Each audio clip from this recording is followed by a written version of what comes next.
السلام علیکم ورحمۃ اللہ تعالی وبرکاتہ۔ نحمده ونصلی ونسلم علی رسولہ الکریم، اما بعد فاعوذ باللہ من الشیطان الرجیم، بسم اللہ الرحمن الرحیم۔ ان اللہ وملائکتہ یصلون علی النبی یا ایہا الذین آمنوا صلوا علیہ وسلموا تسلیما۔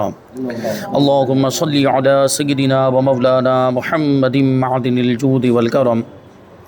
وآلہ الکرام وابنہ الکریم وبارک وسلم صلاۃ وسلاما علیک یا رسول اللہ صلی اللہ تعالی علیہ وسلم۔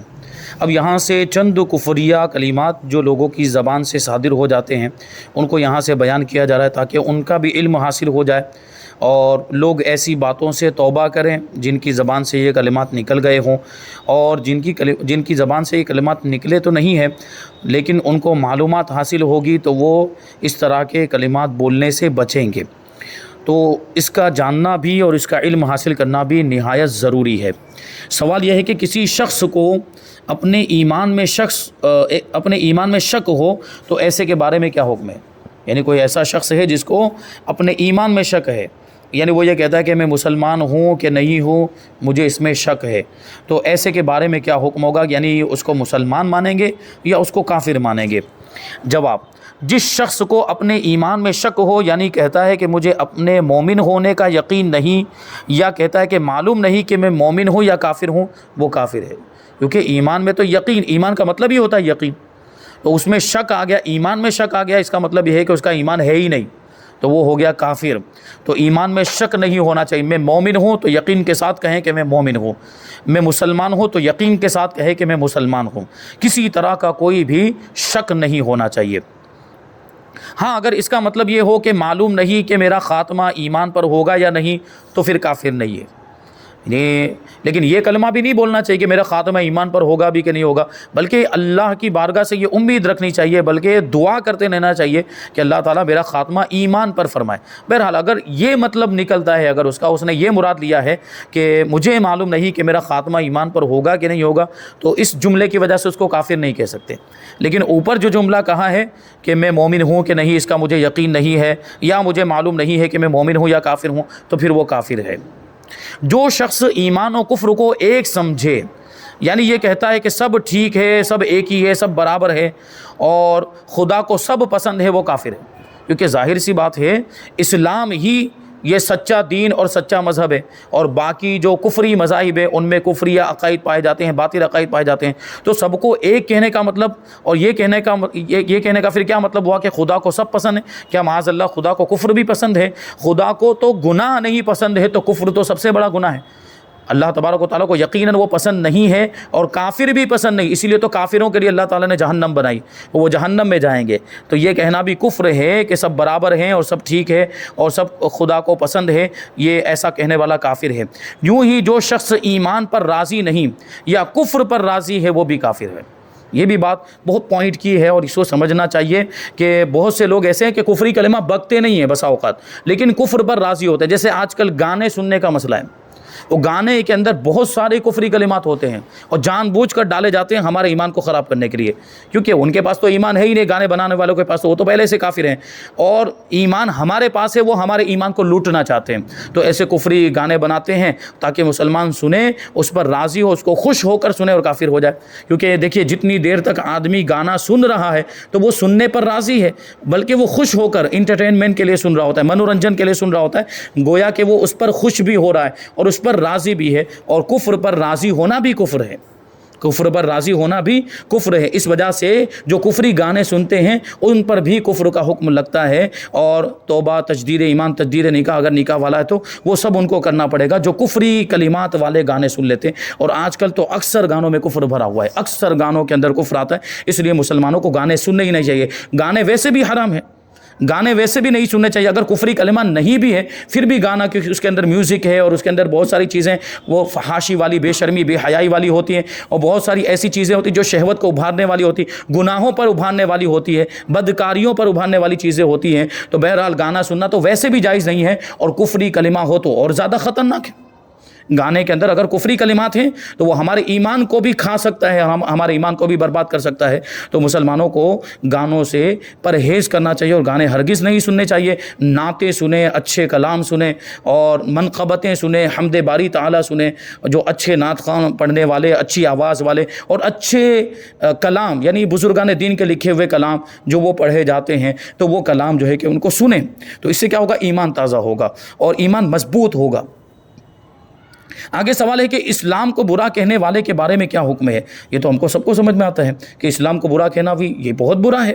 اسلام تو سچا مذہب، اسلام کسی بھی اعتبار سے برا ہو ہی نہیں سکتا ہے، تو اسلام کو برا کہنے والا کافر ہوگا، سیدھا مطلب ہوا۔ فرماتے ہیں کہ ایک شخص گناہ کرتا ہے، لوگوں نے اسے منع کیا، یعنی گناہ کرنے سے منع کیا، تو کہنے لگا اسلام کا کام اسی طرح کرنا چاہیے، یعنی جو گناہ اور معصیت کو اسلام کہتا ہے وہ کافر ہے۔ یعنی گناہ کرتا ہے اور لوگوں نے جب اس کو گناہوں سے روکا تو کیا کہتا ہے؟ اسلام کا کام ایسے ہی کرنا چاہیے، یعنی گناہ کے ذریعے اسلام کا کام کرنا چاہیے، معاذ اللہ وہ یہ کہہ رہا ہے۔ تو اس نے گناہ کے کام کو اسلام کا کام کہہ دیا تو وہ کافر ہو گیا۔ یوں ہی کسی نے دوسرے سے کہا کہ میں مسلمان ہوں، تو اس نے جواب میں کہا کہ تجھ پر بھی لعنت اور تیرے اسلام پر بھی لعنت، معاذ اللہ۔ تو ایسا کہنے والا بھی کافر، کہ اسلام کو برا کہہ رہا ہے، اور اسلام تو اللہ تبارک و تعالیٰ کا پسندیدہ مذہب ہے، تو اسلام کو برا کہنے کی وجہ سے، اسلام پر لعنت کرنے کی وجہ سے وہ کافر ہو گیا۔ اب آگے کہ اللہ تعالیٰ کی ذات مبارکہ سے متعلق کفریہ کلمات، اللہ تبارک و تعالیٰ کی ذات سے تعلق رکھنے والے کفریہ کلمات جو لوگوں کی زبان سے نکل جاتے ہیں۔ سوال ہے کہ اللہ پاک کی ذات مبارکہ کے بارے میں بولے جانے والے چند کفریہ کلمات بتائیں۔ پہلے نمبر پر اگر کسی نے یہ کہا کہ خدا مجھے اس کام کے لیے حکم دیتا جب بھی نہ کرتا، تو کافر ہے۔ یہ دیکھیے آپ، صریح اللہ تبارک و تعالیٰ کی بارگاہ کی گستاخی ہے اس کے اندر، کہ اگر اللہ بھی حکم دے تو میں نہیں کروں گا، تو یہ اللہ کی شان میں گستاخی ہو رہی ہے، اور اللہ کی شان میں کوئی گستاخی کرے کافر ہو جائے گا۔ دوسرے نمبر پر ایک نے دوسرے سے کہا کہ میں اور تم خدا کے حکم کے موافق کام کریں، تو دوسرے نے اس کے جواب میں کہا کہ میں خدا کے حکم کو نہیں جانتا، یا یہ کہا کہ یہاں کسی کا حکم نہیں چلتا، معاذ اللہ، جبکہ حکم تو صرف اللہ ہی کا چلتا ہے، ساری حکومت تو اللہ کی، وہ تو احکم الحاکمین ہے۔ دنیا کا اگر کوئی بادشاہ ہے یا دنیا کو کوئی حاکم ہے، اس کو بھی حکومت کس نے عطا کی؟ اللہ نے عطا کی، وہ تو احکم الحاکمین ہے، اور اس کے حکم کا انکار کر دیا کہ میں اس کے حکم کو نہیں مانتا یا یہاں کسی کا حکم نہیں چلتا، یہ کہنے والا بھی کافر ہو گیا۔ نمبر 3، کوئی شخص بیمار نہیں ہوتا یا بہت بوڑھا ہے اور مر نہیں رہا، انتقال نہیں ہو رہا ہے، تو اس کے لیے یہ کہنا کہ اسے اللہ میاں بھول گئے ہیں، معاذ اللہ، تو یہ بھی بہت سخت کلمہ کفر ہے کہ اللہ تبارک و تعالیٰ کے لیے بھولنے کا لفظ، اللہ تبارک و تعالیٰ کبھی بھی یہ، کیونکہ بھولنا ایک عیب ہے، ایک برائی ہے، اور اللہ تبارک و تعالیٰ ساری برائیوں سے اور سارے عیوب سے پاک ہے۔ اللہ کی طرف کسی بھی برائی کی نسبت کرنا یا کسی بھی عیب کی نسبت کرنا یہ کفر ہے۔ چوتھا کلمہ کہ کسی زبان دراز آدمی سے یہ کہنا کہ خدا تمہاری زبان کا مقابلہ کر ہی نہیں سکتا، میں کس طرح کروں، یہ بھی کفر ہے۔ کوئی بہت بولتا ہو یا بہت زبان کے ذریعے لوگوں کو تکلیف پہنچاتا ہو تو اس سے یہ کلمہ کہہ دینا، بسا اوقات لوگ بول بھی دیتے ہیں کہ کوئی خدا جب تمہاری زبان کا مقابلہ نہیں کر سکتا تو میں کس طرح کروں، معاذ اللہ، یہ کلمہ بھی کفر ہے۔ نمبر 5، ایک نے دوسرے سے کہا کہ اپنی عورت کو قابو میں نہیں رکھتا، تو اس نے جواب میں کہا کہ عورتوں پر تو خدا کو قدرت نہیں ہے تو مجھ کو کہاں سے ہوگی۔ یہ خدا کی قدرت کا انکار ہے اور یہ بولنے والا بھی کافر ہے۔ آگے سوال ہے کہ اللہ کریم کے لیے مکان ثابت کرنے کا کیا حکم ہے؟ سب سے پہلے تو یہ بات جان لے کہ اللہ تبارک و تعالیٰ مکان سے اور زمانے سے پاک ہے۔ اللہ تبارک و تعالیٰ کسی جگہ میں نہیں ہے، یہ جگہ یہ مخلوق کے لیے، یہ زمانہ، یہ وقت، یہ مخلوقات کے لیے ہے۔ اللہ تبارک و تعالیٰ رب ہے، وہ خدا ہے، وہ خالق ہے، وہ مالک ہے، وہ جگہ سے بھی پاک ہے، وہ کسی جگہ کو گھیرے ہوئے نہیں ہے، جس طرح ہم جگہ کو گھیرے ہوئے ہوتے ہیں انسان، جیسے ابھی ہم یہاں پر بیٹھے ہوئے تو زمین کے ایک مخصوص حصے کو ہم گھیرے ہوئے ہیں، اور ہمارے اوپر کا یہ جو جسم ہے یہ فضا کے حصے کو گھیرے ہوئے ہیں، تو یہ بھی کسی نہ کسی اعتبار سے یہ بھی مکان کو گھیرے ہوئے ہیں۔ اللہ تبارک و تعالیٰ اس طرح کسی بھی جگہ کو گھیرے ہوئے نہیں ہے، وہ جگہ سے پاک ہے۔ یہ جگہ اور یہ زمانہ اور یہ وقت، یہ سب مخلوقات کے لیے، انسانوں کے لیے ہے، تو اسی کو کہتے ہیں خدا کے لیے مکان ثابت کرنا کفر ہے۔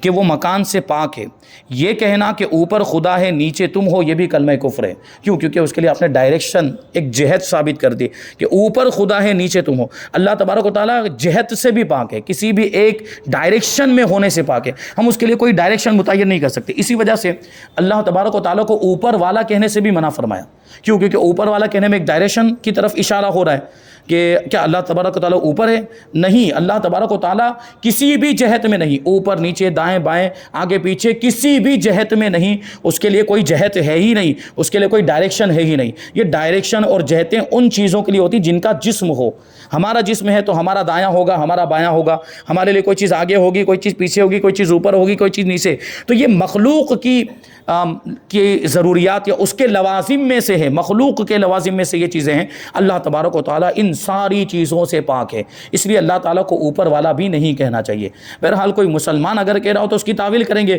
کہ بلندی کی طرف اشارہ کرتے ہوئے کہا ہوگا کہ اللہ تعالیٰ بلند و بالا ہے، اس لیے جو ہے کہ یہ اوپر والا کہہ دیا، لیکن پھر بھی اس لفظ سے بچنا چاہیے، اللہ تبارک و تعالیٰ کو اوپر والا نہیں کہنا چاہیے۔ اور اسی طرح جو ابھی کفری کلمات کے اندر ایک لفظ آ گیا اللہ میاں، یعنی وہ جو بات آ گئی کہ کوئی مرتا نہیں تو اس کے بارے میں یہ کہہ دینا کہ معاذ اللہ میاں اس کو بھول گئے، تو اللہ میاں بھی نہیں بولنا چاہیے، کیونکہ میاں جو لفظ ہے اس کے بہت سارے معنی ہوتے ہیں۔ کچھ ایسے اس کے معنی ہے جو اللہ تعالیٰ کی شان کے لائق ہے، لیکن کچھ معنی ایسے ہیں جو اللہ کی شان کے بالکل خلاف ہیں۔ اس کا مطلب بزرگ بھی ہوتا ہے، اور اس کا مطلب کسی بیوی کا شوہر بھی ہوتا ہے، اس کا مطلب اور بھی ایک بہت برا معنی بھی ہوتا ہے۔ تو ظاہر سی بات ہے کوئی ایک لفظ ایسا ہو جس کے بہت سارے معنی نکلتے ہوں، اور ان میں سے کوئی بھی ایک معنی بھی اگر اللہ کی شان کے لائق نہ ہو تو وہ لفظ ہم اللہ کے لیے استعمال نہیں کر سکتے۔ اس لیے میاں کا لفظ ہمیں اللہ تعالیٰ کے لیے استعمال نہیں کرنا چاہیے۔ اللہ تعالیٰ بولیں، اللہ پاک بولیں، خدا پاک بولیں، اور اس طرح جو ہم عام طور پر علماء سے سنتے رہتے ہیں، اللہ تبارک و تعالیٰ کے لیے وہی الفاظ استعمال کریں۔ تو اس کے لیے مکان ثابت کرنا یہ کفر ہے۔ آگے سوال ہے کہ روزی دینے والا یا انصاف کرنے والا اوپر بیٹھا ہے، یہ کہنا کیسا ہے؟ تو وہ بات ابھی آ گئی ہے کہ یہ اس میں بھی تو ایک ڈائریکشن بتایا جا رہا ہے کہ اوپر بیٹھا مطلب کیا اوپر والی جہت میں ہے، اوپر والے ڈائریکشن میں ہے، تو اس میں بھی اللہ تبارک و تعالیٰ کے لیے مکان ثابت کرنا ہو گیا، اور اللہ کے لیے مکان ثابت کرنا یہ کفر ہے۔ اسی کو بتاتے ہیں کہ یہ کلمہ کفر ہے کیونکہ اس میں اللہ کریم کے لیے سمت اور مکان ثابت کیے گئے ہیں۔ صدر الشریعہ بدر الطریقہ حضرت علامہ مولانا مفتی محمد امجد علی اعظمی رحمۃ اللہ تعالی علیہ فرماتے ہیں کہ اللہ کریم کے لیے مکان ثابت کرنا کفر ہے کہ وہ مکان اور جگہ سے پاک ہے، اور یہ کہنا کہ اوپر خدا ہے نیچے تم ہو، یہ کلمہ کفر ہے۔ سوال: اپنے بچوں کو بعض لوگ یہی ذہن دیتے ہیں کہ اللہ اوپر ہے، سکھاتے وقت جب بچہ بولنا شروع کرتا ہے یا بچہ تھوڑا سمجھدار ہونے لگتا ہے تو اس کو ماں باپ یہ سکھاتے ہیں اللہ اوپر ہے، اللہ اوپر ہے۔ یہ بھی بہت غلط چیز ہے، کیونکہ اللہ اوپر ہے نہیں، اللہ تو جہت سے پاک ہے۔ اوپر ہے یہ کہنا اللہ کے لیے جہت بتانا ہے، اللہ کے لیے ایک جگہ بتانا ہے، ایک مکان متعین کرنا ہے، اور اس کو کفر بتایا۔ لہٰذا ہرگز اپنے بچوں کو یہ نہ سکھایا جائے۔ تو جو لوگ یہ کہتے ہیں، بچوں کو ذہن دیتے ہیں کہ اللہ اوپر ہے، لہٰذا ان بچوں کو جب پیار سے پوچھا جائے کہ اللہ پاک کہاں ہے تو فوراً آسمان کی طرف انگلی اٹھا دیتے ہیں،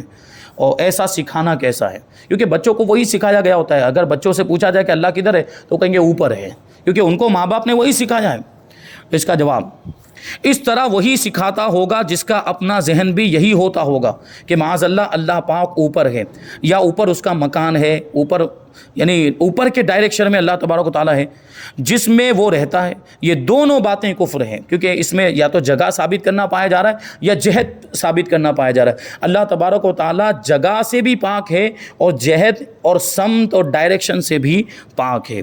اللہ تبارک و تعالیٰ جہت یعنی سمت سے بھی پاک ہے اور مکان سے بھی پاک ہے۔ بچے کو اشارے مت سکھائیے، بلکہ جو ہی وہ بولنے کے لائق ہو جائے سب سے پہلے اس کی زبان سے لفظ اللہ نکلوانے کی کوشش فرمائیے۔ بھی آج کل تو کیا ہو گیا ہے، ماں باپ تو خوب بلوا لیتے ہیں، اماں ابا، یہ سب سے پہلے یہی بلوایا جاتا ہے، ابا اماں وغیرہ بلوایا جاتا ہے، اور جو بلوانا چاہیے وہ نہیں بلواتے ہیں۔ اس کے زبان سے ہمیں سب سے پہلے کلمہ جلالت یعنی اللہ نکلوانے کی ہمیں کوشش کرنی چاہیے کہ وہ جب بولے تو سب سے پہلے اس کی زبان سے یہ کلمہ نکلے گا تو اس کی برکتیں اس کی پوری زندگی میں شامل ہوگی۔ پھر وہ اللہ کی عبادت کرے گا، اللہ پوری زندگی کرتا رہے گا، پھر وہ اللہ کا ذکر کرتا رہے گا۔ تو ہمیں یہ بچوں کی تربیت میں اس بات کو شامل کرنا چاہیے کہ سب سے پہلے اس کی زبان سے اگر کوئی کلمہ نکلے تو وہ اللہ ہونا چاہیے۔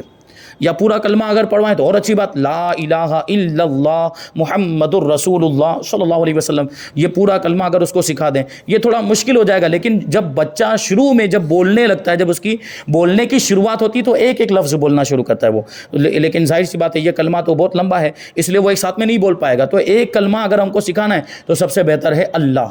تو اسی سے شروعات کریں، پھر زیادہ بولنے لگ جائے، 2 کلمے بولنے کے لائق ہو جائے، 3 کلمے بولنے کے لائق ہو جائے تو پھر اور اضافہ کیا جا سکتا ہے، لا الہ الا اللہ پورا اس طرح سکھائیں، پھر محمد الرسول اللہ سکھائیں، پھر پورا جوڑ کر سکھائیں۔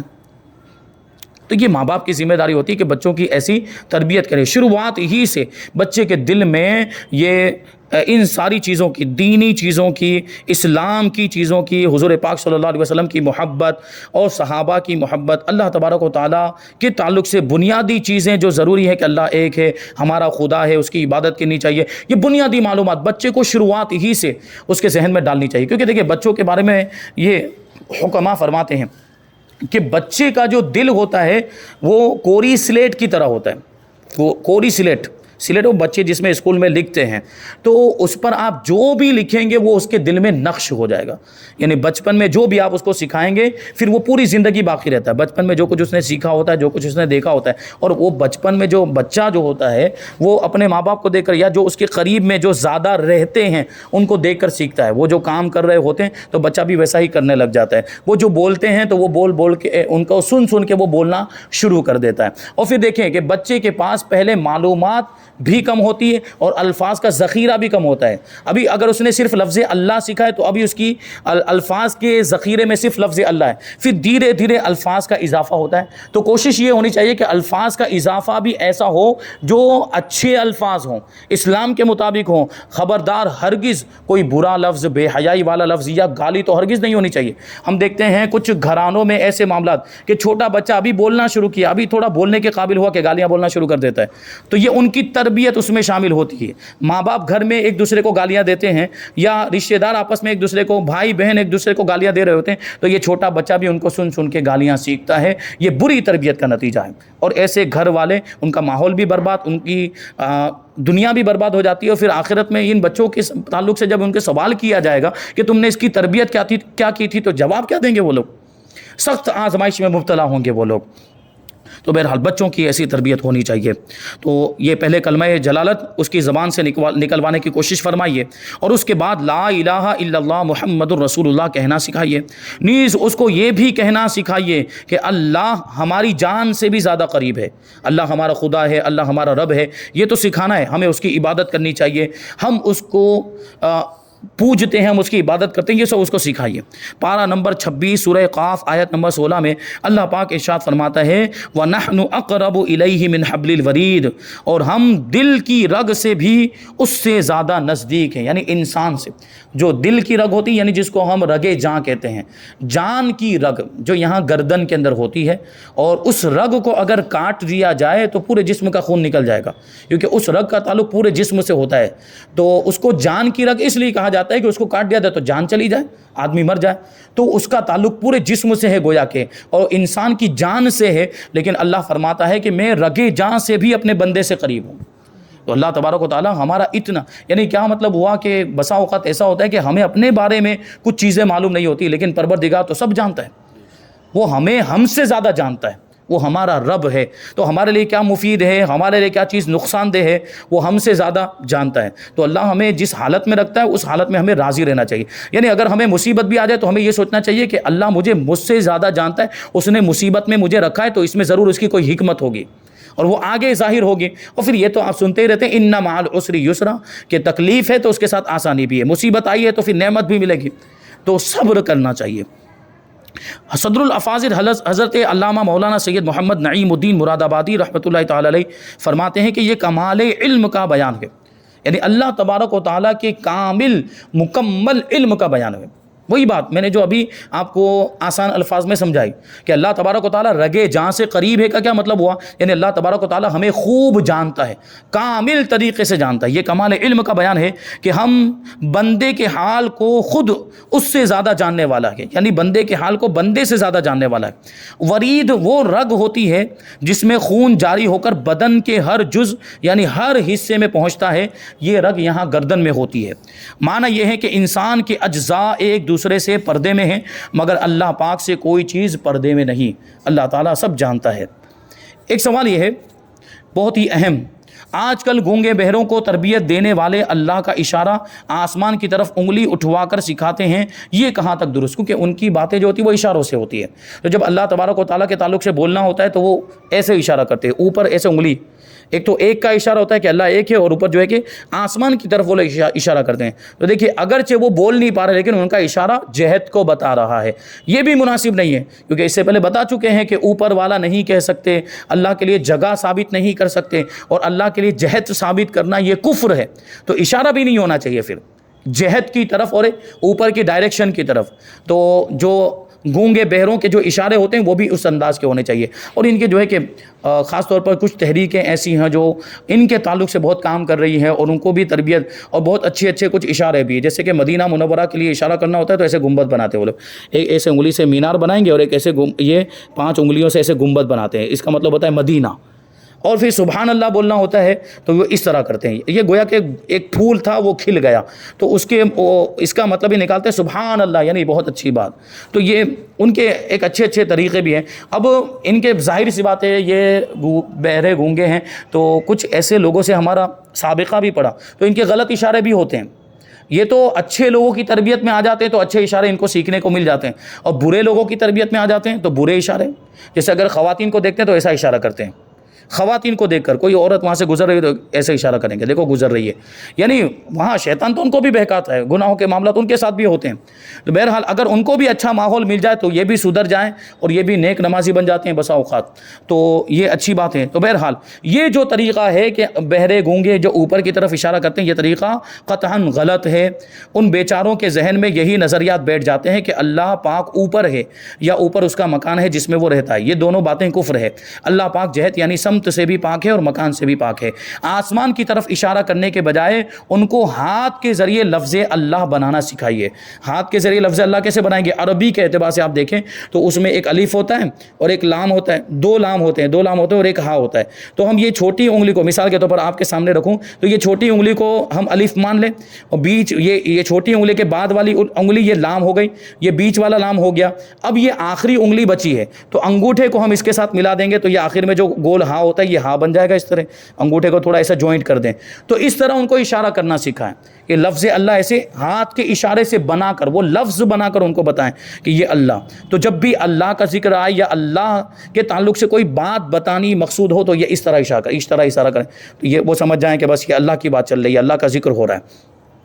تو ان کو ہاتھ کے ذریعے لفظ اللہ بنانے سکھائیے، اور اس کا طریقہ نہایت ہی آسان ہے کہ سیدھے ہاتھ کی انگلیاں معمولی سی کشادہ کر کے، اس طرح کشادہ کر کے انگوٹھے کا سیرا، یہ انگوٹھے کا سیرا اوپر کی طرف تھوڑا سا بڑھا کر ایسے، یہ یہاں شہادت کی انگلی کے پہلو کے وسط میں، یہاں انگلی کے بیچ میں ایسے یوں موڑ کر تھوڑا سا لگا دیجئے۔ اب سیدھی ہتھیلی کی پشت کی طرف دیکھیے، ہم یہاں ادھر دیکھیں، سیدھی ہتھیلی کی پشت کی طرف دیکھیے تو لفظ اللہ محسوس ہوگا، لفظ اللہ بن گیا۔ اس طرح